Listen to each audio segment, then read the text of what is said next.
Horror story. Strange hiker appears after disturbing radio signal in the woods by Dark5's alternative channel, Membrane by Dark5. Obviously, when people do other projects, I want to make sure that I'm trying to, signal boost it in what ways I can. Having reacted to Dark5 before, I mean, honestly, like, I love their content. I think that they're really good. So I wanted to kind of do what I could to kind of help signal boost it. As somebody who has an alternative channel, my gaming channel, right? I get how hard it is to get eyes on you and stuff. So I figured, dive into some spooky content, shall we? Fictional story inspired by real history. Darker timeline. The official I'm okay story with this. was that Frank, the man I was replacing, had a breakdown. 20 seasons he'd spent at the Oak Mountain Fire Tower. And one day he just snapped. The whispers I heard from the other rangers told a different story. They said he'd been found in his bunk, nearly dead, surrounded by empty bottles of bootleg vodka. Said the isolation finally got to him. I figured it was just gossip. Isolation didn't get to me. I'd been an amateur radio hobbyist since I was a kid. I was used to pulling lonely voices out of the static in the dark. Besides, I had my German Shepherd, Kaiser, for company. So I took the fill-in gig. 2 weeks at one of the most remote and most important towers in the district. Still, from the moment I arrived, I couldn't shake the feeling that I wasn't supposed to be there. I think that that's a little cliche as a line. I do like how this is presented so far. One, I do appreciate that this is obviously like a fictional story, right? Just tell me right off the bat, right? And thus it did, right? I need to know if I'm going into a video looking at this as far as a like realistic account, something I should take in good faith as something, someone saying it happened, versus a fictional account that we're here just to enjoy as a story, right? Knowing what we're looking at is a huge thing. Well, not only what I do, but just like my enjoyment of content, right? So I do appreciate that right off the bat. The dog barking, the radio static, stuff like that. I'm actually really a huge fan of. I think it's a minimalistic way of adding stuff to a video, but it's very powerful and very impactful when it's done right. I think some of the audio could be a little quieter, like that last one, right? I think it'd be a little quieter. But I do think that ultimately it is very additive to the piece, and I actually really do like it. I do think it's a little cliche in certain aspects as well. That last line. From the moment I arrived, I couldn't shake the feeling that I wasn't supposed to be there. I think it's cliche, but depending on how the rest of it is written, I think it could work. It's bold and risky, but I like this. It was a cold knot in my stomach, a low hum of anxiety that had no source.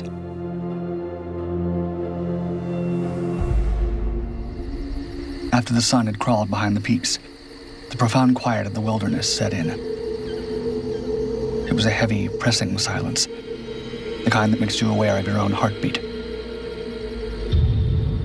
I went to fire up the old Hallicrafter's shortwave radio in the corner, a beautiful vintage machine.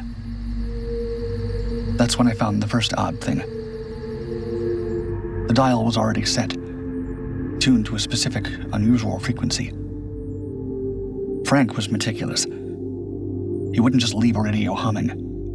Why would he leave it like that? I feel you could ARG something like this super hard, though. So I don't know how the frequency works. I have no idea. I don't know what would be an abnormal frequency, if I'm being completely honest.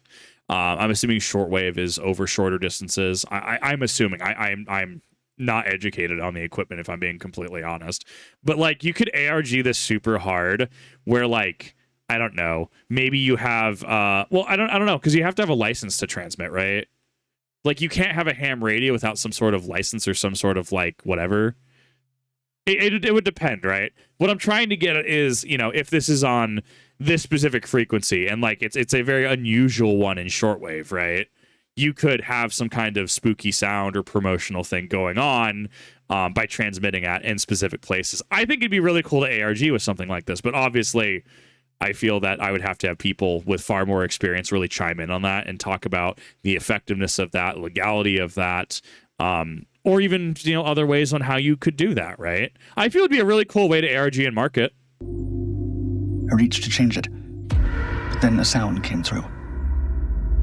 It was 3 soft, melodic chimes. An interval signal. Then a voice. Female. Calm. With a slight Russian accent. Spoke with a chilling flatness. 49172. Number station. Then a series of random words. A burst of static, and then silence. I knew exactly what it was. A number station. A ghost from the Cold War, broadcasting coded messages to spies. I'd hunted for them on the airwaves for years, but I'd never heard one like this. It had no hiss, no fade. The audio was perfectly clean, as if the woman speaking were standing at the bottom of the stairs. Why was the signal so hauntingly clear? The hairs on the back of my neck stood up.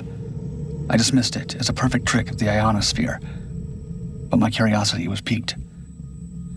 I left the radio tuned to that frequency.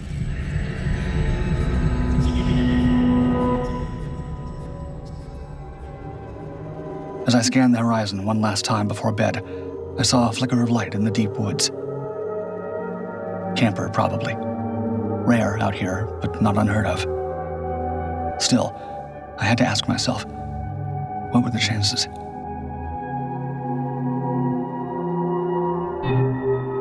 The next day, I saw him. A lone hiker on the fire road below. Was that the camper from last night? He stood there. Through my binoculars, a glint of light flashed off something he was holding. Was he looking back at me? As soon as I focused, he busied himself, pretending to take pictures of trees. It felt wrong, sketchy. I turned my attention back to the tower. I glanced over every once in a while, just to keep an eye on him. Later, Kaiser's tennis ball rolled under the low-slung bunk. When I reached for it, my fingers brushed against a loose floorboard. I pried it up and found a small hidden compartment. Inside was a dusty, spiral-bound notebook. It was Frank's, but it wasn't a journal. It was page after page of cryptic notes in neatly written groups of 5 numbers and random words, just like the broadcast. Some of the scribbles in the margins looked like Cyrillic. My blood ran cold. I mean, so some of this does kind of function off of conveniences, right? Like critiquing and criticizing the story, right? Like that's a lot of conveniences that lead the plot forward, right? Where just as he was about to turn it off, and then obviously the numbers come through, and obviously like the ball rolls underneath, and like, you know, he ended up finding it under the floorboards, right? Like a lot of like conveniences lead the plot to go forward, leading to the cliche nature, right? Which is fine. If you wanted to write this a little differently, you know, maybe you're doing your chores or something like that, you know, doing some tidy up, something like that. And then you come across, you know, you accidentally kick something. Well, even then, like a way to make it feel more natural and flow a little better, right? This way does move the plot along in a minimalistic capacity, absolutely. But it makes me wonder if it makes the plot function too much on coincidences. He'd gone mad, I thought. What had he gotten himself into up here? On the last page was a hand-drawn map of a jagged peak nearby called Devil's Anvil. Oh no, I tore it spooky. out. As I stared at the strange logs, the radio crackled to life. The chimes played. The numbers followed. 4 It was midday. 9 I rarely picked up those stations then, 1 and it was so clear. 7 I was on edge, but for what? 2 If I called it in, I'd sound like the crazy new guy. I tried to shake it off. I packed a lunch and headed down to the lake with Kaiser. On the trail, I passed the hiker. I gave him a friendly hello. All I got back was a strained, tight-lipped smile and an odd, jerky wave. I didn't like something in his eyes.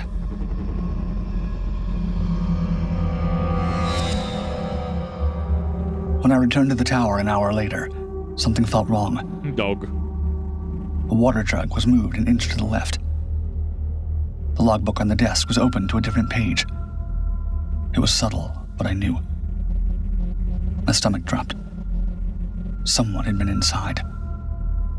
Was I losing my mind? Or had someone really been in here? That was it. I had to report the camper. I grabbed the Forest Service VHF radio. I keyed the mic. Nothing. The radio seemed to work, but it wouldn't reach dispatch. It was dead. How was that possible? A wave of pure paranoia began to crawl up my spine. I think it was a good shot of his arm hair. In the I dead like silence of the room, the number station blared again. Louder this time. 4, This wasn't an atmospheric trick. 9, I looked at Frank's map. 1, The signal had to be coming from Devil's Anvil. 2, I knew I should hike out immediately and report the incident, 7, but I had to know. I grabbed my pocket knife, my handheld radio, and clipped the leash on Kaiser.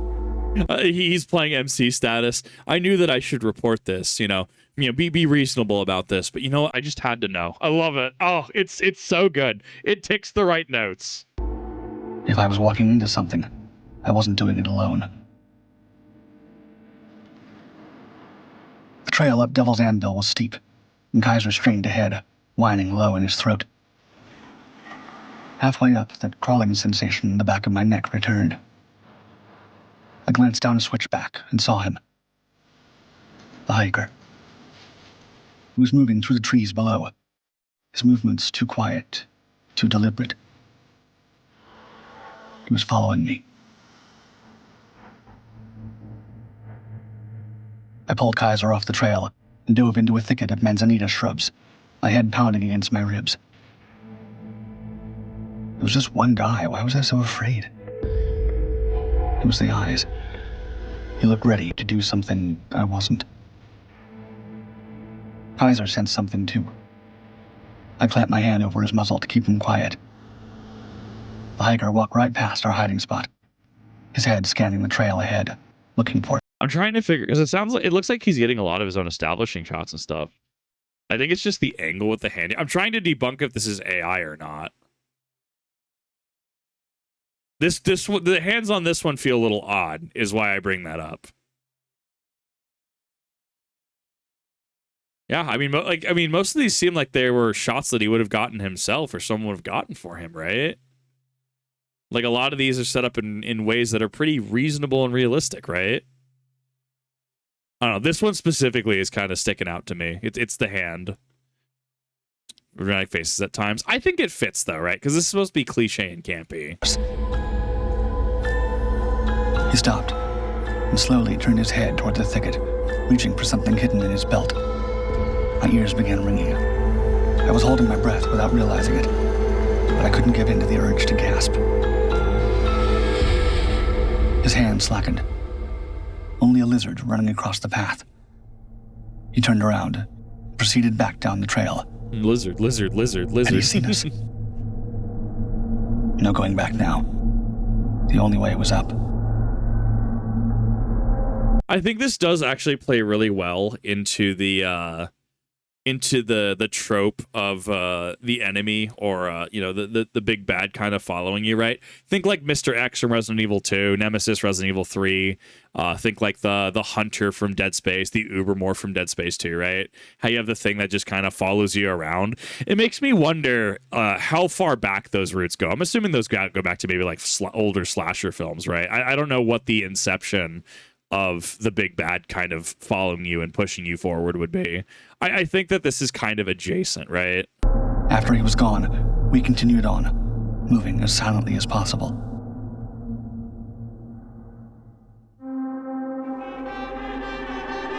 Near the summit, hidden behind a jagged cluster of boulders, I discovered a radio relay.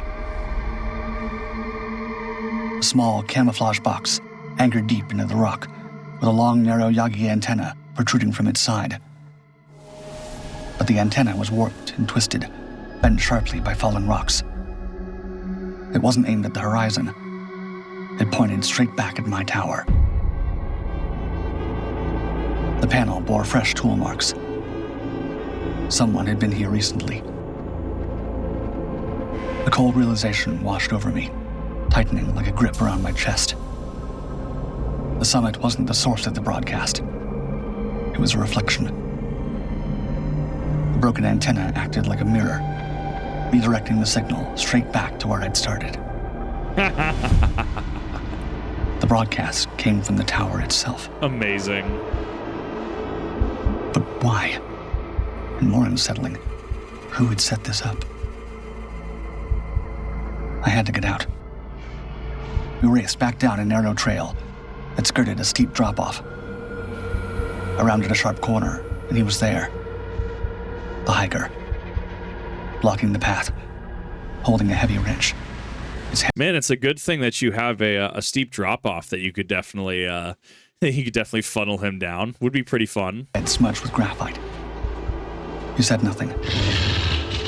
Stay back, I warned, my voice shaking. Kaiser's trained. He will attack on my command. I made the dog lie down, a coiled spring of muscle ready to launch. The man ignored me. He shifted his weight, raising the wrench to swing. Just as I was about to scream the command, my handheld radio, still clipped to my belt, exploded with sound. The 3-chime interval tone blasted at a deafening volume, amplified by the relay's proximity. The man flinched. His heel caught the loose scree at the trail's edge, and he slid, his legs going up from under him. He didn't go over the edge, but it gave me the opening I needed. I scrambled past the space where he'd been standing, not daring to look back. I didn't wait. I bolted back to the tower, the truth hitting me. Frank hadn't been listening to a ghost from the Cold War. He'd been maintaining it. My God. The room was ransacked, far worse than before. The trapdoor in the floor was wide open, more boards pried up around it, the pole ring smudged with fresh, oily prints. Thin coaxial cables and scraps of wire were all that remained. Something had been under my floor for days. Now it was gone. Now they knew I had discovered what they were hiding. I had to get out of there.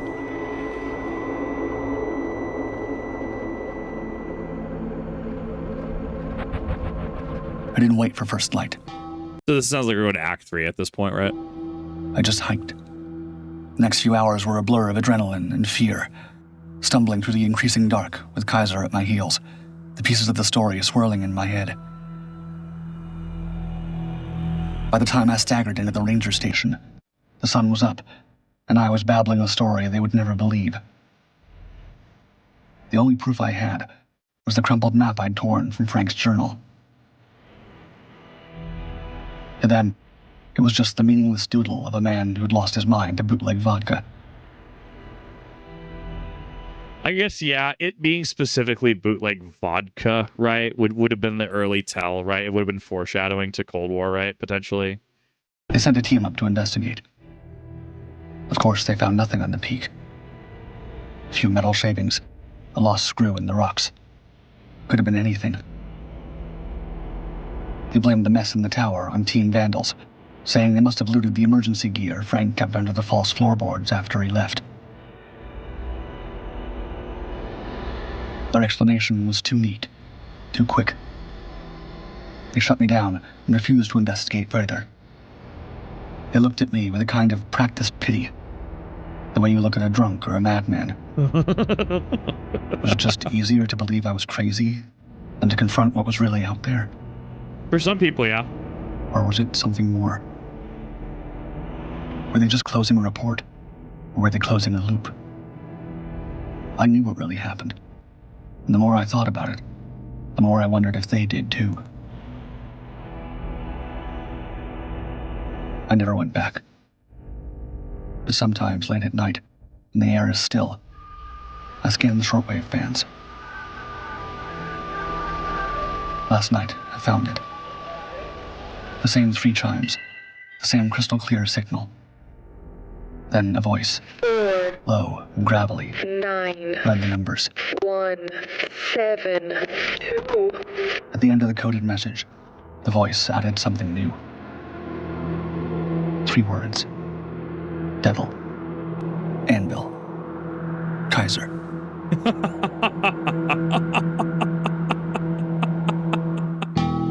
Have you ever caught a radio signal you weren't supposed to hear? Let me know what you think of this story, and if you want to hear more. Click the link on screen or in the description to watch my video about the real history that inspired this story. I mean, I thought it was cool. I thought it was fun.